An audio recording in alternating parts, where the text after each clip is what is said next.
All right. Hey, everybody. What's the word? What's good?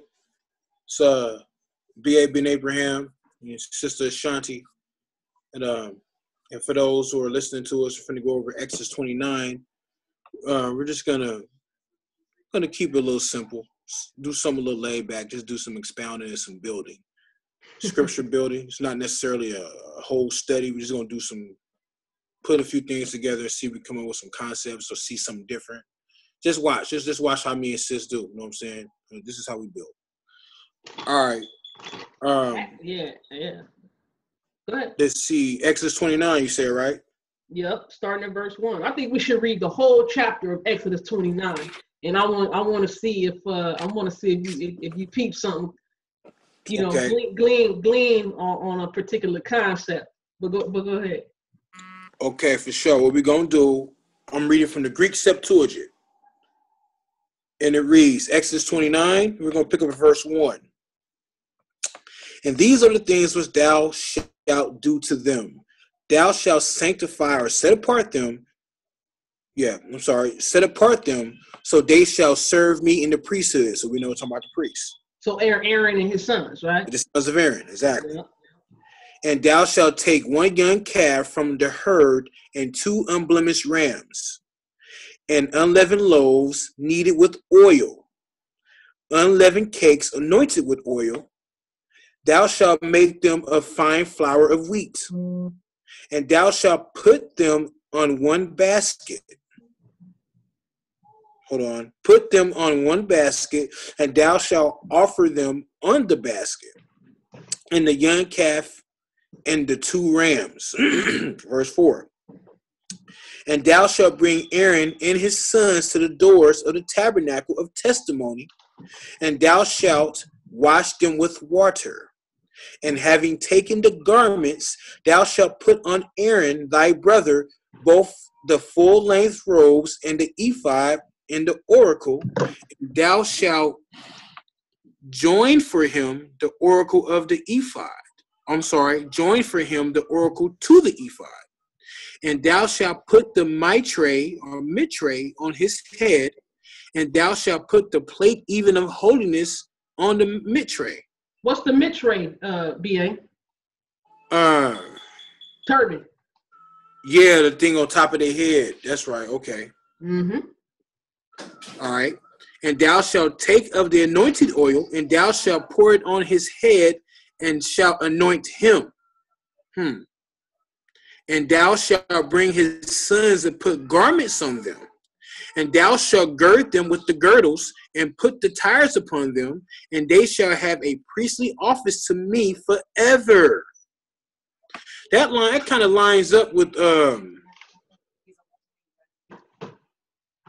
that's similar language with Revelation chapter 1 in a sense. How, you know what I'm saying? Let me just keep reading, because I could be off. Verse 9. And thou shalt fill the hands of Aaron and the hands of his sons, and thou shalt bring the calf to the door of the tabernacle of the witness. And Aaron and his sons shall lay their hands on the head of the calf before the Lord by the doors of the tabernacle of witness. And thou shalt slay the calf before the Lord. Hold on one second. Keep going on for a second. Pick it up at verse 12. Maybe I got to mute for a second. I'll wait for you. Nah. You got it. Okay. Hold on. Yeah, I got it. Okay. Verse 12. And thou shalt take of the blood of the calf and put it on the horns of the altar with thy finger. But all the rest of the blood thou shalt pour out of the foot of the altar. And thou shalt take all the fat that is on the belly, and the lube of the liver, and the 2 kidneys, and the fat that is upon them, and shall put them upon the altar. But the flesh of the calf and his skin and his dung shall thou burn with fire without the camp. For it is an offering on the account of sins. 15. And thou shalt take 1 ram And Aaron and his sons shall lay their hands on the head of the ram, and thou shalt kill it, and take the blood and pour it on the altar round about. And thou shalt divide the ram by his service limbs, and thou shalt wash the inward parts and the feet with water, and thou shalt put them on the divided parts with the head. And thou shalt offer the whole ram on the altar, a whole burning offering to the Lord, for a sweet-smelling savor. It is an offering of increase to Yahweh. And thou shalt take the second ram, and Aaron and his sons shall lay their hands on the head of the ram. And thou shalt kill it, and take of Aaron's right ear, and on the thumb of his right hand, and on the great toe of his right foot, and on the tip of his right ears, and of his sons, and on the thumbs of their right hands, and on the great toes of their right feet. And thou shalt take of the blood from the altar, and of the anointing oil, and thou shalt sprinkle it upon Aaron on his garments, and on his sons, and on his sons' garments with him. And he shall be sanctified in his apparel, or set apart, and his sons' apparel with him. But of the blood of the ram thou shalt pour round about upon the altar. And thou shalt take from the ram its fat, both the fat that covers the belly, and the lube of the liver, and the two kidneys, and the fat that is upon them, and the right shoulder, for this is a consecration, and one cake made with oil, and one cake from the basket of unleavened bread set forth before the Yahweh. And thou shalt put them all on the hands of the altar, and on the hands of his sons, and thou shalt separate them as a separate offering before Yahweh. And thou shalt, as verse 25, and thou shalt take from their hands, and shalt offer them up on the offer of whole burnt offering for a sweet smelling savor before Yahweh. It is an offering to the Lord. And thou shalt take the bread, or the breast rather, from the ram of the consecration, which is Aaron's, and thou shalt separate it as a separate offering before Yahweh, and it shall be thee for a portion. And thou shalt sanctify the separated beast and the shoulder of removal, which has separated and which has been removed from the ram of consecration. Separated breast. You said beast. Separated breast. Oh. Yeah. No, and thou shalt sanctify a separated breast. Yeah, I'm sorry. Yeah, my fault.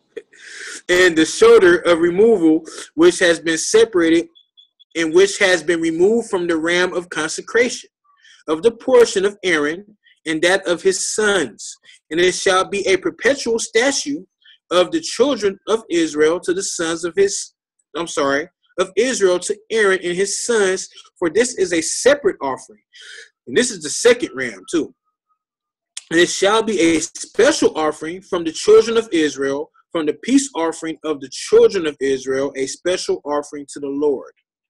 Verse 29. And the apparel of the sanctuary, which is Aaron's, shall be his sons after him, for them to be anointed in them, and to fill their hands. The priest, his successor from among his sons, who shall go into the tabernacle of witnesses to minister or serve in the holies, shall put them on 7 days, put on this attire. And thou shalt take a ram of consecration, and thou shalt broil the fish in the holy place.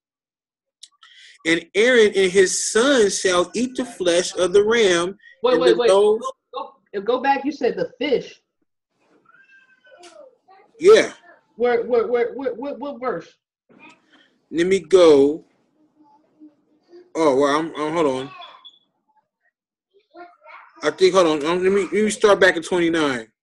I think I may have jumped ahead somewhat.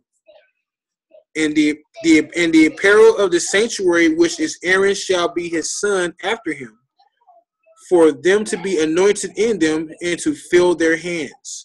the priest his successor from among his sons, who shall go into the tabernacle of witness to minister in the holy, shall put them on 7 days.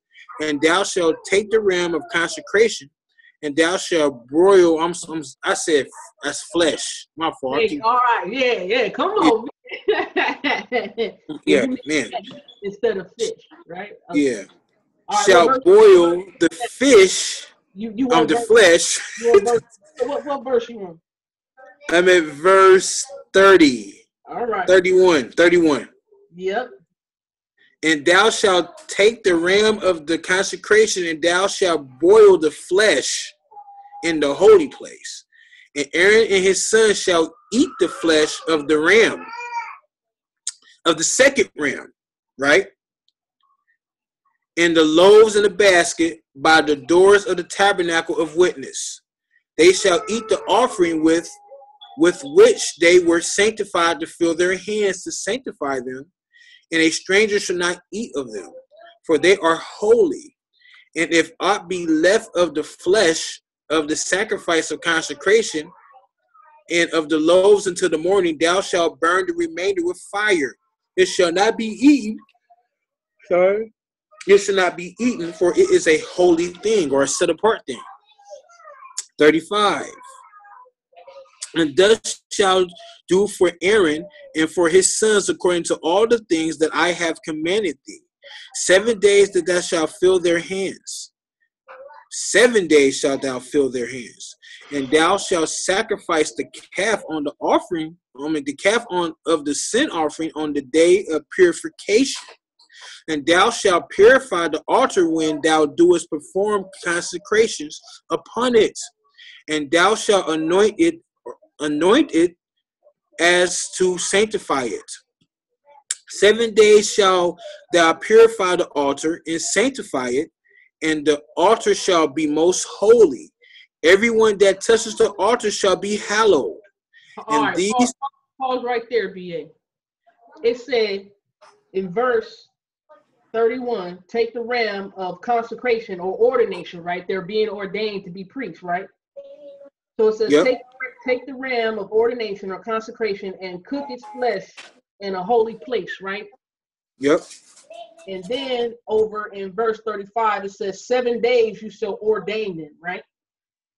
Yep. So what's a part of this 7-day ordination, BA? Oh, wow. I'm gonna bring something up real quick. Let me share this real quick. Yep. And we're gonna continue. How many days in a week, BA? They say 7. All right, so 7 days in a week. So say for example, if they were supposed to take the ram of ordination, cook its flesh in a set apart place, and do this for 7 days, right? Yep. Say if we started doing this on a Sunday, let's count. That's the first day of the week, right? Yep. So 1, 2, 3. 3 is Tuesday, right? Yep. 4, 5, 6, 7. Mm-hmm. I don't know if you get where I'm going with this. Keep going. So, I see. I just want to hear you. All right. So when somebody says, you know, there's no putting any flesh or bread to the fire on the Sabbath day, then the priests are in violation. Yeah. Based on that doctrine. But as you can see, we're reading here for 7 days they're to do this. For 7 days, BA. Yeah. I just wanted to see if you peeped that. Yeah, I peeped it. That's why that's when we came across the 7-day part when I first read it. They have to do this for 7 days. I know. Yeah, I already do. I just wanted to hear. To hear it. That's all. Oh yeah. Take the point. Right. Because a lot of that is taught. You know what I'm saying? That's a lot of camp doctrine about nothing was done like that. But we see here, we just read it. And this is why I encourage people, like I always say, please go back, do your due diligence, validate and verify for yourself what these scriptures say and what the passages in the New Testament say. You know what I mean? Yep. For yourself. Yep. And then you get with the Holy Spirit. Holy Spirit will help you come to a righteous, sound conclusion. That's all I wanted to say for that. You keep going. Okay. What was that? I was at 35. No, 38. 30. Yeah, verse 38. Mm-hmm. And these are the offerings which thou shalt offer upon the altar: 2 unblemished lambs of a year old daily on the altar, continually for a constant offering. Hey, let me pause you again real quick, if I can. Yep. I don't know. We having a conversation. I ain't gonna keep you long. But check this out, BA. Real quick. I love the fact that Israel want to get healthy and clean. You know, they want to take care of their body. You know what I mean? A lot of people are going vegan. You know, and I don't mind anybody going vegan. Vegan is, you know, when you don't eat meat, you don't eat any flesh, right? And then there's vegetarianism, right? So, you know, Yep. I don't know if you get hit with it, but I get hit with Yahweh commanded the children of Israel not to eat flesh. You know, I even get hit with we're not supposed to eat chicken and we're not supposed to eat turkey. But we can read right here a few verses up where the Most High commanded them they can eat the flesh of the ram they offered, and what was left over to burn it up. Right. So, you know, I just be getting hit with I follow the law, statutes, and commandments. And I'm like, okay, well, these are part of the law, statutes, and commandments That you're not reading. And I'm like, okay, if you choose not to eat flesh, okay, you choose not to eat flesh. And then they but before Noah's the flood, you know, they wasn't eating no meat. I'm like, okay, cool. You know what I'm saying? But the whole thing, like, you can start with Passover. Okay, Passover, they had to eat a lamb, right, BA? They cooked the lamb up and they ate the lamb. Now, how are you going to say the children of Israel was all straight up vegans if they eating the lamb? And the priests who's supposed to be set apart, they're eating meat right here. So this is the problem with Israel. A lot of talking and not enough reading. Because I've heard brothers say, "Oh, the meat is something we ain't supposed to eat, and that's dead flesh, and you're not supposed to eat." But we're seeing that back in these days, they ate it, and do you know that they still had longevity? They lived. So the issue is that today's society, it's the laws how food is put together. That's why people are going vegan. That should be the reason why people should go vegan, or you know what I'm saying? Let me say this, BA. Like, you know, people who got chickens and lambs and goats today, you know, there's people, you know, they raise the cattle. The thing, you're not supervising how the cattle and rams and sheep and goats are raised. You know what I'm saying? You're not in control of what type of food or pastures, you know, the animals graze in. You see what I'm saying? And I'm like, okay, yeah, just because that over there, you know, is maybe more so contaminated than back in the day, don't mean flesh is obsolete, period, for us to eat. You see what I'm saying? Oh yeah, I agree. Yeah, I agree. And the whole, you know, I got hit with I've been getting hit with we ain't supposed to eat chicken and we ain't supposed to eat turkey. And I'm like, okay, what makes you say that? Well, you know, somebody said, and I don't mind listening to people. The thing is, when you listen to people, you have to go back and, like I say, go back, validate, and verify on your own. But, you know, the whole thing, and I want to get your thoughts on this. They be like, okay, well, you know, the fowl, you know, FOWL, right? Fowl, birds. Oh, the birds have similarities to these other unclean birds, so we ain't supposed to eat those birds at all. And I was like, just because things have similarities don't mean they are the exact. You see what I'm saying? Like locust. Yochanan ate locusts. Locusts have similarities to other insects we were not allowed to eat, right? But do you say, okay, we're prevented from eating locusts because they have the similarities as other stuff? I said, if they don't have everything alike, it's not the exact same thing. I said, where's the discernment at? But go ahead. I just want to get your thoughts on that. I'm like, man, come on. You guys got to. Go Leviticus 11. Let's go. Because this is whatever's in the Torah that the Most High is telling you what you can do, it's okay to do. But we still have people who say eating meat is dead, and when you put dead things in your body. I mean, okay, look, if the Most High is the creator and he is saying it's okay to put these things in your body,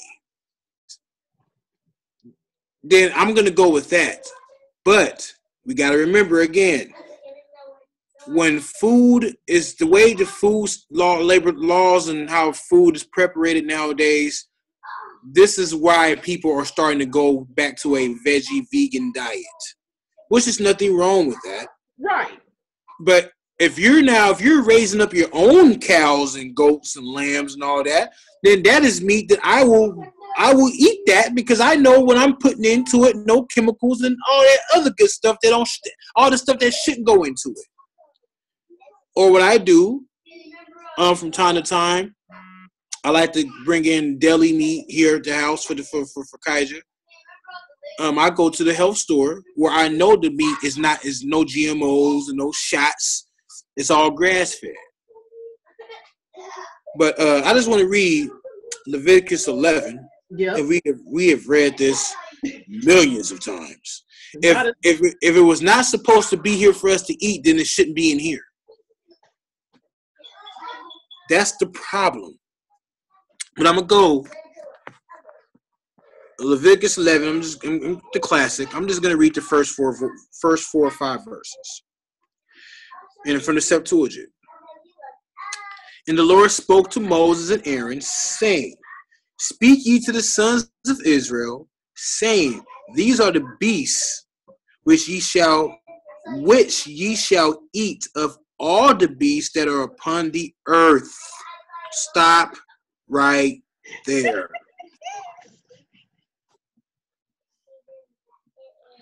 And it said, the first verse, let me read that again. And Yahweh spoke to Moses and Aaron.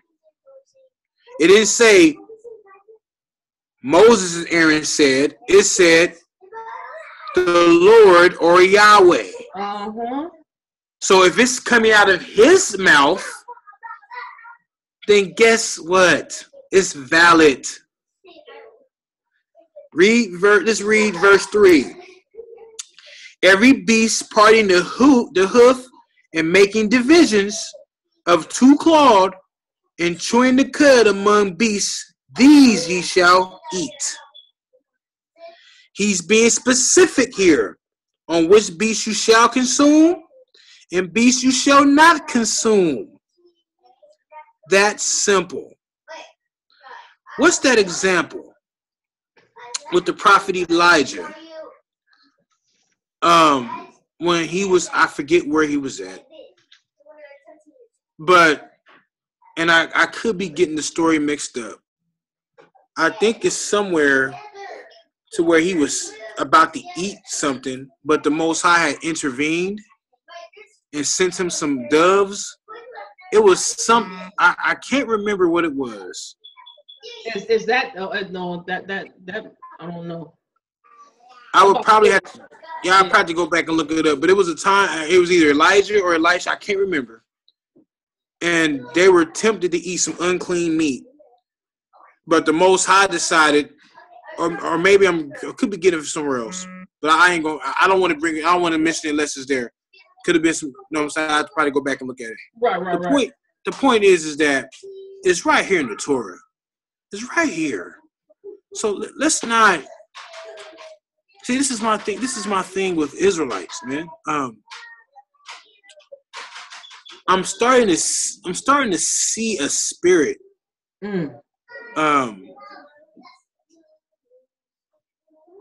I don't know, man. Right. Well, check this out, BA. You know, it like, look, in Leviticus 11,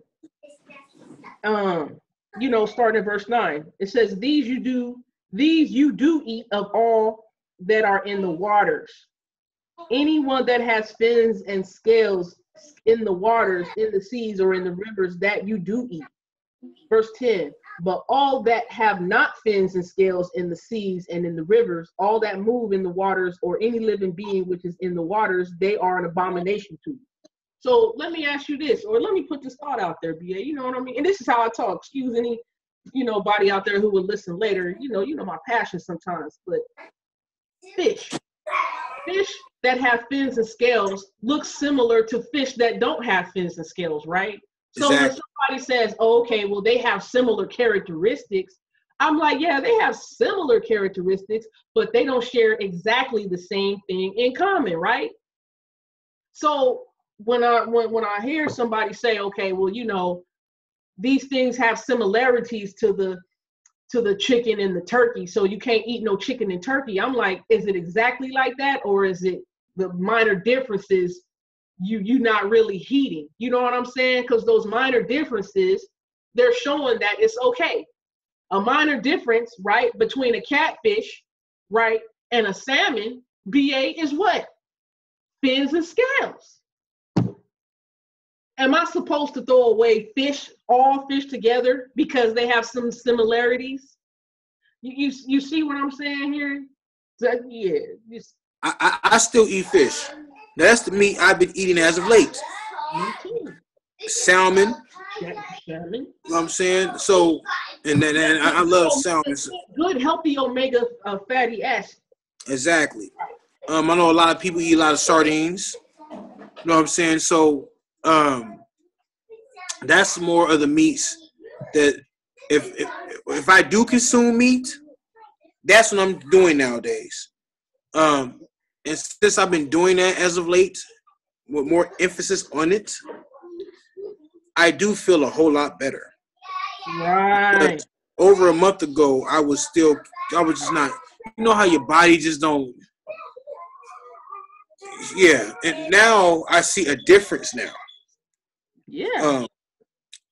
Since I've been working out, last couple of days, my energy is coming back. Like, seriously, I can get, last couple of days, this is what I've noticed about my body.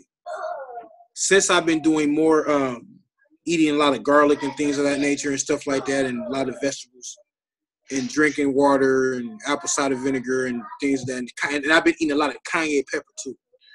So what I've been doing, what I've been noticing is that, and then working out in the morning for a good hour before I go to sleep after I get off work, is that my energy is, man. So I can get 5 hours of sleep and go to work and not really be drowsy. You know what I'm saying? Like, I mean, I'm a little drowsy, but my body's not like suffering. Like, oh, you go back to sleep. The body's like, okay, when you get home, you need to go to sleep. You're good now because enough energy, because you're keeping your blood pumping, you're getting everything circulating, you're moving. And you know, I'm a cardio guy. I love to run. You know what I'm saying? So now when I'm doing that, so like this morning, like today, I had a full schedule, busy day. I didn't get home till like 12 noon. So only slept for 5 hours. I'm fine. I have to salve it out tonight. But when I get off work, I'm gonna work my tail off in that gym. When I get home, I'm going to sleep. Go to sleep. But I feel better. I feel a whole lot better. Right. And most high willing, longevity and good health. Pray that I hold fast and be disciplined on that. Because you got to be consistent with it. So I most definitely understand the thought with people when they say we shouldn't be eating meat. I mean, yeah, based on today's standards, we shouldn't. Or based on who's raising it, you know, who's raising it, you know, and how they're raising it, you know, and how they're slaughtering it, butchering it, you know, things of that nature. Yeah, but the Most High should not be limited. He shouldn't be bound to, you don't do this and you can't do that and you shouldn't do. No, see, that's the problem with Israelites. That's and that's why we always have these issues with Christians. Because Israelites are always running their mouths. That's the problem. They're always setting these rules and these standards that they can't even meet.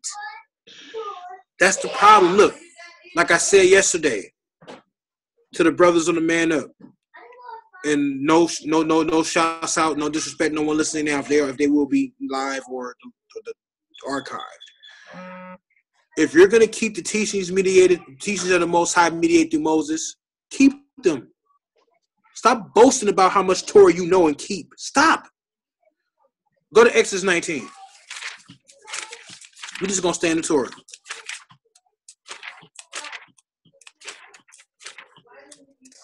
Exodus 19. For a second. Yeah, this thing is... Okay, here we go. Exodus 19. And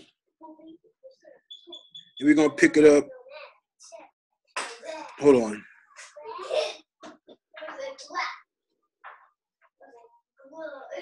Okay, verse 4. Ye have seen all that I have done to the Egyptians, and I took you up as upon eagle's wings, and I brought you near to myself. And now if ye will indeed hear my voice and keep my words, ye shall be to me a peculiar people above all nations.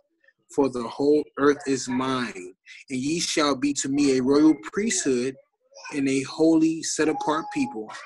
These words shalt thou speak to the children of Israel.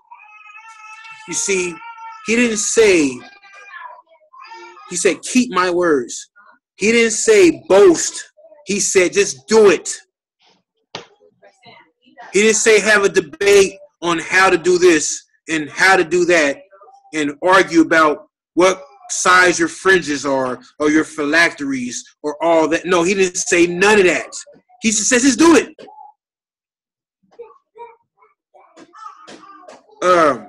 Isaiah 42.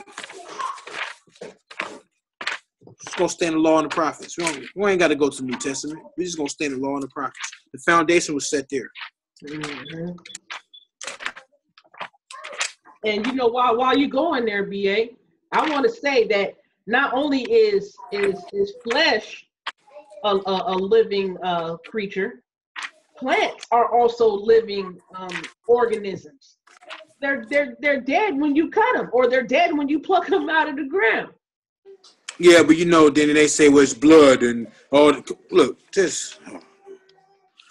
You know how. Wait a minute. Okay, blood is DNA, deoxyribonucleic acid, right? Do you know that plants got DNA too? That's why they're able to grow. That's why they're able to, sync up with the sun and the water. You know what I mean? To get the nutrients, right? Mm-hmm.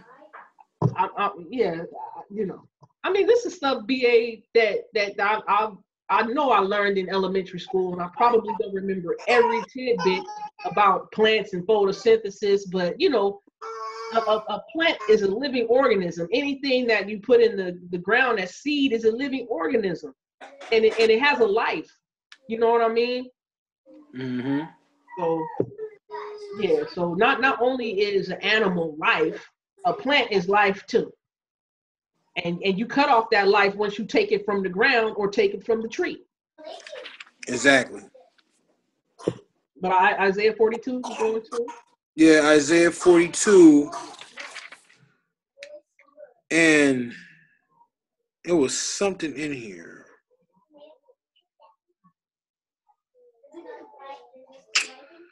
Where it says, my servant shall be a light to the neck. What is that at? 46 or 49? Is it 49? Yeah, it's probably 49. 49 and what? Verse 5 and 6. Yeah, I think that's what I want. Okay. Yep, I think this is it. Yep. And now, thus saith Yahweh, that formed me from the womb to be his own servant, to gather Jacob to him in Israel. I shall be gathered and glorified before the Lord, and my God shall be my strength. And he said to me, it is a great thing for thee to be called my servant, to establish the tribes of Jacob and to recover the dispersion of Israel. Mm. Behold, I have given thee for the covenant of a race, for a light of the Gentiles, that thou shouldest be salvation to the end of the earth. You are to see, notice he says you're going to be a light. That means people are going to see the Spirit of the Lord that is upon you. Because see, it also says, hold on.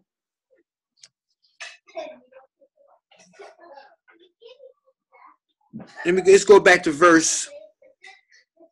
Go to verse 1. Go to verse 1. Isaiah 49, verse 1. Yeah. Hearken to me, ye Irelands, and attend, ye Gentiles. After a long time it shall come to pass, saith the Lord.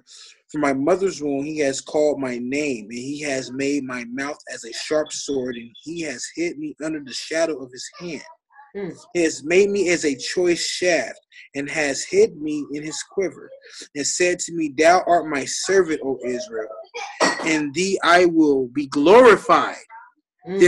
So see, it says, in you I will be glorified. But how will the Most High be glorified in this servant? And we understand this to be Christ. But still, how is this person going to be noticed amongst other people to be a light to? His actions. The Spirit manifests through action. That's Torah. Torah's an action. Israel, shut up and just do it. That's all we got to do now. Stop arguing. Stop promoting as if I do. No, just do it. Notice how the Most High is talking to this servant here. He's not saying you're going to go to law 1, 2, 3, 4, and 5. No, he just said, O Israel, in thee I will be glorified. By what? I'll be glorified by your actions. People are going to see you because you're going to be a light. They're going to see how you get down. And they take note. They take good note. Exactly. Mm-hmm. So this is what I'm saying. We just need to just do. Don't promote Torah as that. No, promote Torah. Keep it. Live it according to the best way you can personally. It's not our job to be Torah cops. Not our job. People gonna make their choices. Let people make their choices. You know what we're supposed to be doing as Israelites? We're supposed to be preaching this gospel. To those who want it. Who want it. We're supposed to be teaching this gospel. We're supposed to be letting people know there's something coming that's going to manifest in our time. There's something that's going to manifest into our reality. We're supposed to be preparing people for this. Ezekiel, go to Ezekiel chapter 3. We're just going to stand along the prophets. We don't have to go nowhere else. I mean, you know what? These things are so simple. They're not even complex, right? No, because Israel made the difficult stuff. I mean, the simple stuff difficult, and they want to fight you over the things and then the difficult things. This especially amongst Israel. You know what's difficult? Love and compassion of your neighbor. That's difficult for Israel. You want to know how I know that? Because I lacked that at one time. So I know. And patience. Patience. That's difficult for Israel. The weightier matters that Christ said, those are the things we're supposed to be pushing on each other. You want to be a cop? Be a cop on passion. That's what we're supposed to be doing. Ezekiel chapter 3. Mm-hmm. Let me see. Yeah, this Septuagint is just chapter 1.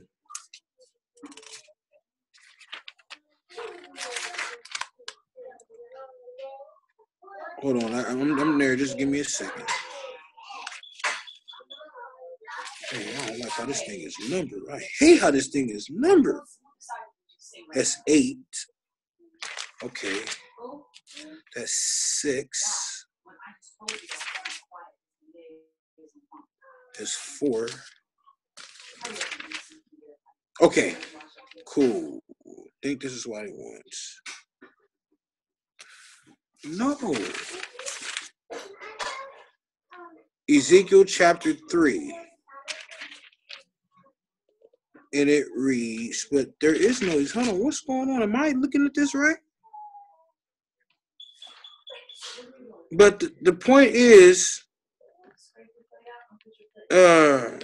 we are supposed to be warning the people.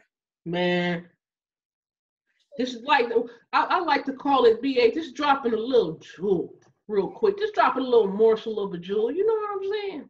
Yeah, like it says in Ezekiel. You know, that makes it, you know, that you know, when they say a warning, you know, people are like, well, what, you know, they equate warning to. So I like to say, you know what? Let me just let you know something real quick. Just a little jewel, little tidbit, right? You know, I don't know. Yeah. I just have a different approach to, you know, not shoot people away so quick. You know what I mean? I love what a good Torah teacher told me, and they said, man, you gotta catch a fish before you can skin it. Ezekiel chapter 3, pick up at 17. Uh-huh. I have made thee a watchman to the house of Israel, and thou shalt hear a word of my mouth, and thou shalt threaten them from me. Right? Mm-hmm. Verse 18, when I say to the wicked, thou shalt surely die, and thou hast not warned them to give warning to the wicked to turn from his ways, that he should live, that wicked man shall die in his iniquity, but his blood I will require at thy hand. So when we don't do this, guess whose blood? Guess who's gonna be responsible? Right. We are. Yeah. See this what Israel want to do. Hey, but check this out. Read verse 19 though. It says, but if you 19? have, yeah, go ahead, BA. This is a good one. But if thou warn the wicked, and he turn not from his wickedness and from his ways, that wicked man shall die in his iniquity, and thou shalt deliver thy soul. So you've done your due diligence if you tell the people and they don't accept it. You see what I'm saying? Exactly. There's no reason for debates. So there's no reason to go back and forth. There's no reason for it. Go with the message. Speak your piece. They decide to reject it. Hey, you've been warned. See, that's the problem with Christians. A lot of Christians, they don't like the words warning or to be. See, in the Septuagint says, it says, as I read again, Ezekiel chapter 3 and 17, I have made thee a watchman to the house of Israel, and thou shalt hear a word of my mouth, and thou shalt threaten. Threaten. That's the Greek Septuagint. King James says, verse 17, Son of man, I have made thee a watchman unto the house of Israel, therefore hear the word of my mouth and give them warning. You see? You're supposed to let people know that look, we're dealing with a God of justice, we're dealing with a God of power. Yeah. And no more foolish games over how much Torah you keep and don't keep. He'll be the judge of that. You just warn people on the things they should not be doing. You know what I'm saying? When it comes to the teachings of the Most High mediated through Moses, the Most High he's gonna deal with us on that in his own way as individuals. He will give you that way on keeping it without. You don't have to put a microscope on you. See, what happens is that when brothers say the law or the Torah, I keep law, we keep Torah here. Every time as long as I've been around, I see it. It never fails. There's always something you're lacking in. Every single time, because you didn't put the camera on yourself. Mm-hmm. Man. That's the problem. That's the problem. I don't never hear. Go ahead. No, I was just saying, like, this lines up a lot with what Messiah said. I believe in maybe Mark chapter 10 or Matthew chapter 14. This is called shaking the dust from your feet. If you give somebody something to take heed, okay, and they don't let you in your house, and they don't let you in their house, they don't accept pretty much what you're conveying, you're supposed to shake the dust from your feet. Okay? Yeah. That means that the Father, that Yeshua, Jesus, lined up with the Torah and taught Torah. I see that principle right here in Ezekiel 3. Because warn the people or give the people a message to heed, right? Yep. But if the people are not accepting you into their home and they don't want you telling them nothing, then that's on them. Shake the dust from the feet and walk away. Like Jay-Z said, get that brush off your shoulders, man. Yeah, I just like to see those parallels. You know what I mean? Like I don't know about you, BA. I do. You get the concepts. Sometimes it ain't gotta be word for word that the Messiah preached and taught the Old Testament. You can see the concepts that the Messiah taught are definitely from the Torah instructions, teachings, and the prophets. Yeah. You see, this is the problem with those who don't like the New Testament. They need Christ to go over every single little line. And that's the problem.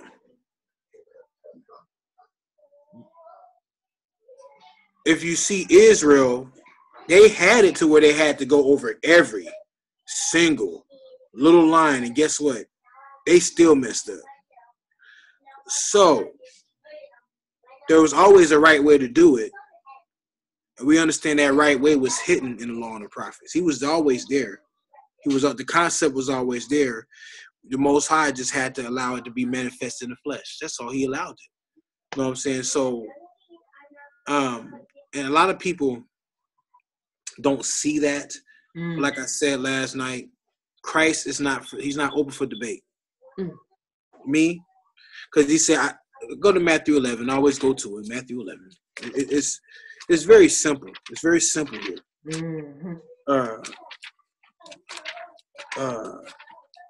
I just don't, and I'm not perfect. I ain't nobody. I'm nobody. But I just, verse 25. Matthew 11, verse 25. And at that time, Jesus said, I thank you, Father, Lord of heaven and earth, because you have hidden these things from the wise and intelligent and have revealed them to infants or babes. Father, for such was your gracious will. All these have been handed over to me by my Father, and no one knows the Son except the Father, and no one knows the Father except the Son. For anyone to whom the Son chooses to reveal him. See, Zach, yeah, you have to choose to believe in Christ. He's not meant to be forced upon you. Just like Torah, you have to choose to keep Torah. It's not a contest of how long my fringes are. It's not a contest of how many Sabbaths I keep. It's not a context of I did this and you didn't do that on the Sabbath. It's not about that. You have to want to do these things.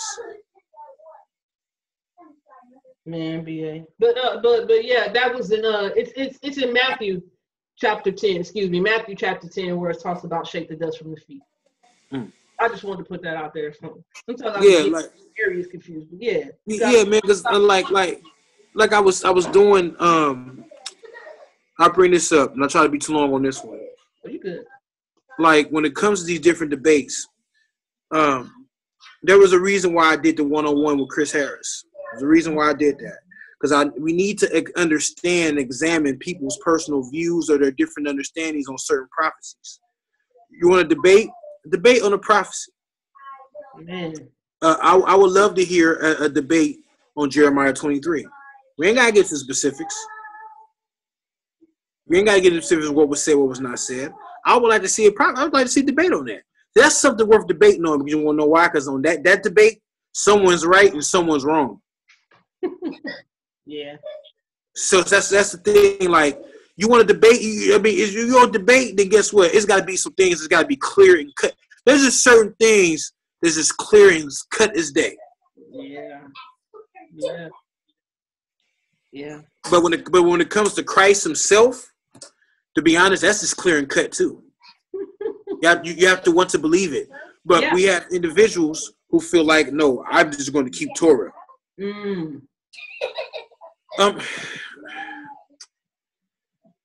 I'll say this much. Good luck with that. Right. Good luck with that. Yeah. Straight up. Torah's not going to do it. The law is not going to do it by itself. It's not going to. The letter. It'll get you far. It will set you apart from a lot of people. But there's still one more thing. One more thing you have to accept. You have to accept who the Messiah is. That's part of it. It's part of it. But all we can do is pray for those. So we can. Yeah, straight up. Straight up. Yeah. But you want to go back to Exodus 29 and finish it out? Finish out Exodus chapter 29? Yeah, most definitely. That was just something, I peeped, I was, like I said, I was going to save this session for the Q&A, but not too many people, got questions, not too many people came on. I was going, see if I can, or see if we can, answer questions about the certain things that were needed to build the tabernacle, stuff like that, or what we just went over here. But I don't know, that just kind of stood out to me, and it was just, I'm like, wait a minute, you know what I mean? But yeah, there's some things, you finna read further, but go ahead in Exodus 29. We're gonna go to verse 40. Mm-hmm. And a 10th measure of fine flour mingled with the fourth part of an. So start from verse 39. Start from verse 39. 39, okay. On the one lamb thou shalt offer in the morning, and the second lamb thou shalt offer in the evening. And a 10th measure of fine flour mingled with the flour part of an hin of oil, with a hin of beaten oil, and a drinking offering, the fourth part of a hin of wine of one lamb. And thou shalt offer the second lamb in the evening, after the manner of the morning offering, and according to the drink offering of the morning lamb. Thou shalt offer it in an offering to the Lord for a sweet smelling savor, a perpetual sacrifice throughout your generations at the door of the tabernacle of witness before Yahweh. Wherein I will be known to thee from thence, so as to speak to thee, and I will there give order to the children of Israel, and I will be sanctified in my glory, and I will sanctify the tabernacle of testimony and the altar, and I will sanctify Aaron and his sons to minister or serve as priests to me. And I will be called upon among the children of Israel, and will be their God, or Elohim. And they shall know that I am the Lord, their God, or Yahweh, their Elohim, who brought them forth out of the land of Egypt, to be called upon by them, and to be their God. So, when I tell people, I'm like, yeah, I drink wine and I drink strong drink. You know what I mean? I know some people say, well, the wine and the strong drink that they had back then is not as strong as ours today. And I'm like, okay. I don't know. You know what stuff people say sometimes. So you must have had a time traveling machine, and you went back to check it out. Do us a favor, go back and stay there. Hey, before I continue, BA, because I got nice questions. I think I got nice questions. Thought-provoking stuff, right? Yeah. Okay. If the wine and the strong drink wasn't strong like our drink right now, right? If it wasn't strong like our wine and our, cognac, whiskey, right? Then how so? Because Lot got drunk. you know there's a whole bunch of grape juice he was drinking. You had to be drunk to do what Lot did. But yeah, you see what I don't know. These are just things that be going through my mind. I'm like, okay, I don't tell anybody these things when they're talking to me. I just have them go on in my head.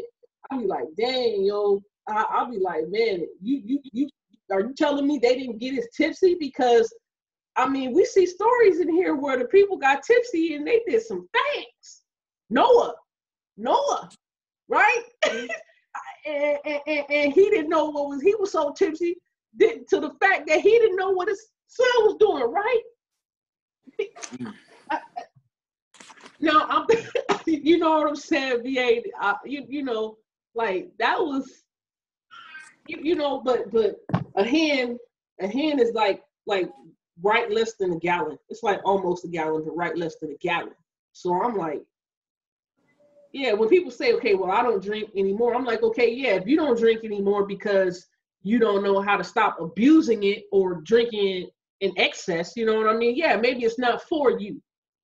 But just because you can't control that don't mean I got to stop indulging.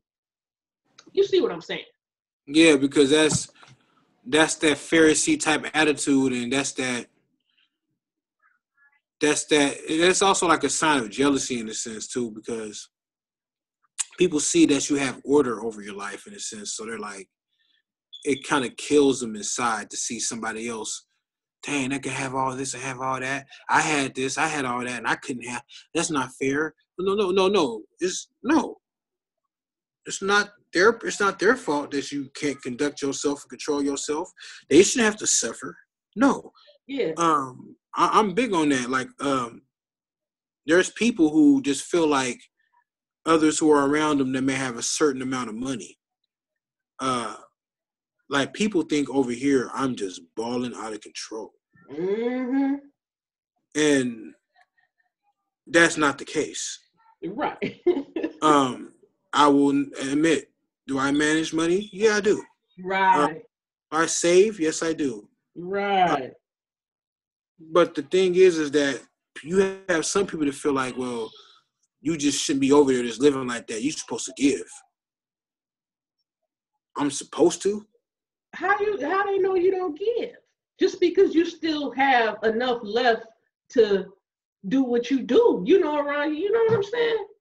People just, but that's what happens when you have the attitude of entitlement, or when you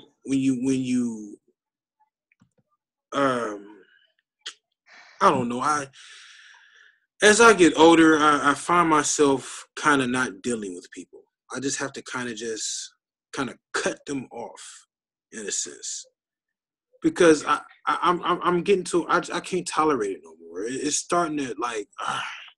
I feel you. Just like let them, be like, yo, I understand where your reasoning is at right now. Although we may not understand, but just keep them in your prayer. You probably have to just, Yeah, and I pray for them and I step away. Yeah. Because I sometimes I just have to step away because I may say something. And, yeah. I just wanted to make that point there. It's like, okay, just because people got drunk back in the ancient days, the Father didn't take away wine and strong drink. Just because people got killed with stones, or people got killed and by the hands of stones, which could be used as a weapon, right? He didn't take the stone away. You know what I'm saying? He didn't say do away with the stones. And just because people can't handle stuff or be responsible with stuff, he didn't take it away. You know what I mean? That's just the point I wanted to bring up. People are like, oh, well, I'm saved and I'm sanctified and I'm trying to, stop drinking. I'm like, you stop drinking. You know what I mean? But it say here that they was drinking, BA. And I know in Deuteronomy 14, like the tithe, you can exchange, if the way be too far to take your tithe, you can take the money, and then when you get to the place, you can exchange the money for whatever you want, including wine and strong drink. I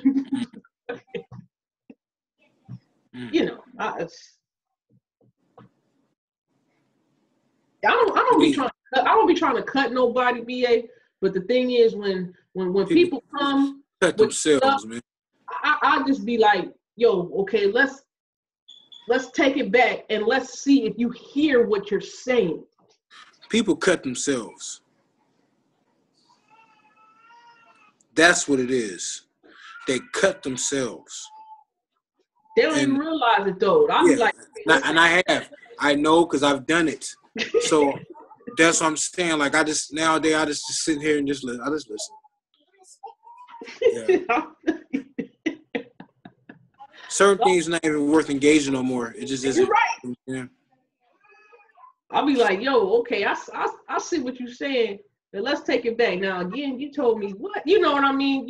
Just I'll let them talk. And after a while, I'll be like, I ain't got to tell people to be quiet. They'll just be like, you know what I'm saying? It'll get them to a point of thinking to be provoked to go back and read these scriptures for themselves. You see what I'm saying? Most definitely would think. Yeah, I mean, and just in this one chapter, BA, we discussed a lot of things that are being taught as doctrine, and we can see there has been a dispelling of doctrine, a few different doctrine, just in reading one chapter in the instruction manual. But most of the doctrine come from Israelites. And they are the ones who we profess that we're the most well-read people on earth. The Israelites. The more boasting, the more promoting, the more things we lack. Every single time, because an Israelite is supposed to be a humble servant, not a boaster, not a promoter. Israelites, all they do is promote doctrine. That's all they do. And I no longer have the patience for it no more. I will not tolerate it anymore. No toleration. Nope, will not have it. I can't do it no more. I will not. I refuse.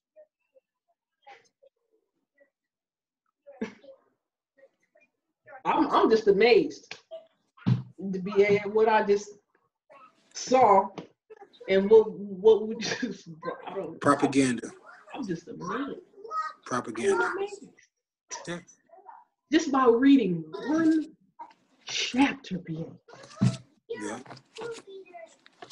So much misinformation just gets dispelled, broken up. You're right. Clarified. I'm done for the evening though, BA. I'm done for evening too. Well, Brother Daryl, man, you got something to say? Torch.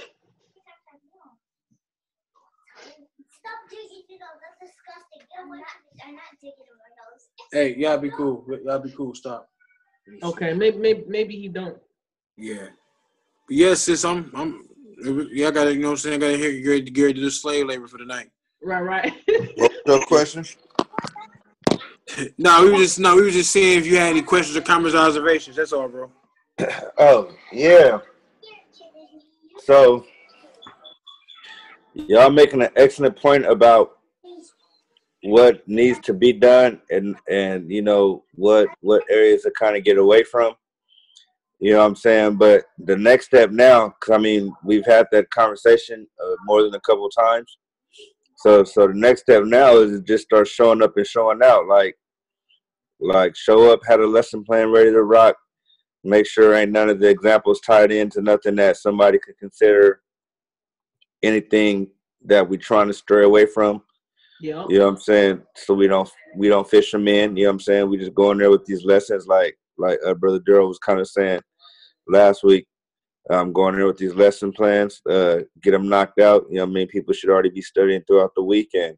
Yeah. And really exchange education. Like just, we shouldn't have no more conversations about what we not gonna do no more. You know what I mean? Yeah. like we didn't beat that in the head enough. Like we should kind of go ahead and start executing this plan because we got a solid team together now. So it's time to execute the vision. You know what I'm saying? So to speak. That's my only observation that I would say, because it as a listener, it can become distracting when you get away from, even though it's tied into the message, it gets away from the message. You know what I mean? So it can become distracting, and you don't want to do that. You don't want to lose your audience ever. Yeah, indeed. Thank you for that, Torch. Anything else? No, that was it. That's it. I enjoyed everything else. Cool. It's always good to hear from Torch. Yeah, Torch be having some righteous jewels. I love when he contributes. You know what I mean? And I love the point he was bringing out. Make sure we read these Torah portions so that we'll have jewels to share of what the Father revealed to each and every last one of us when we come together on the Sabbath. You know what I'm saying? Yeah, most definitely. The Father probably dropped different things on each and every last one of us, and we come together as a collective. Whoa, boy. Hey, I'll say this: blessings come in small ways. Like, you know, my team, we were supposed to have a potluck tomorrow. You know, for the little St. Patrick's Day, whatever. Just I mean, keep it real, just an excuse to eat. Don't nobody care. You know what I'm saying? And last week, everybody was excited about it. You know what I'm saying? But I had to help my wife out with something on Monday with the car and stuff, so I wasn't able to attend work. Since I wasn't there and I'm like the quote unquote party planner, everybody assumed it was off. You know what I mean? So when I reminded everybody today, you know, only a couple people, you know, was quote unquote in their financial position to just get up and go to the store and still contribute. You know what I'm saying? A lot of people was like, oh, well, I might not be able to participate because, you know, I don't have this, I don't have this, I don't have this, I don't have this. You know what I mean?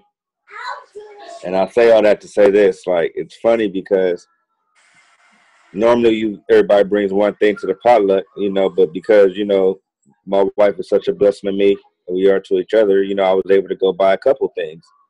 You know, she's going to assist me in cooking. We're going to like cook together and I'm going to take like 3 or 4. I'm pretty much going to take an entire meal, you know, for them so that when the other couple people do bring their 1 or 2 things, now we still have an entire potluck, you know, and it's just to like, you know, to show appreciation to your team and your teammates and to share the blessings, you know what I'm saying? Because it's, you know, I maybe spent like $18 total, you know what I mean? But like to some people, it might be hard to go spend that $5, $6 right now, you know what I mean? And it doesn't mean that they shouldn't be able to sit down and eat and sup with us, you know what I'm saying? It's just, you know, sometimes, you know, you do take more responsibility than other people. The thing is, they have to be willing to open up their hearts and say thank you and participate. You know what I'm saying? And I can't wait to look on my teammates' faces tomorrow because they're going to be like, oh, wow. You know what I mean? Because they were like, oh, I was cut off guard. It was last minute. You know, I want to, but, you know, I was cut off guard. You know, and it's okay, you know, because, I mean, it's 10 of us total and like 5 of us is talking about bringing stuff. You know what I mean? So if one of us brings enough for 2 people, that's enough for 10, you know. So it's more of a, what you said is more of a potluck when everybody brings something and participates. Well, that's how they feel about it. Oh. But wait, what, should I go have some red tips? No, not at all. How we feel about it is just, you know, being able to bless people and share and give back, you know what I'm saying? And you know what I mean? It's just no whole head cheese, man. Nah, it's corn beef and cabbage, you know what I'm saying? And cornbread. Hey, corned beef, hey. I used to tear it up at one time. I ain't had it in a while, man. I used to tear it up. Yeah, my corned beef is off the hook though. Oh, BA, here he goes. You know what I'm saying? Yeah, well, wait. I'm not gonna get to that discussion.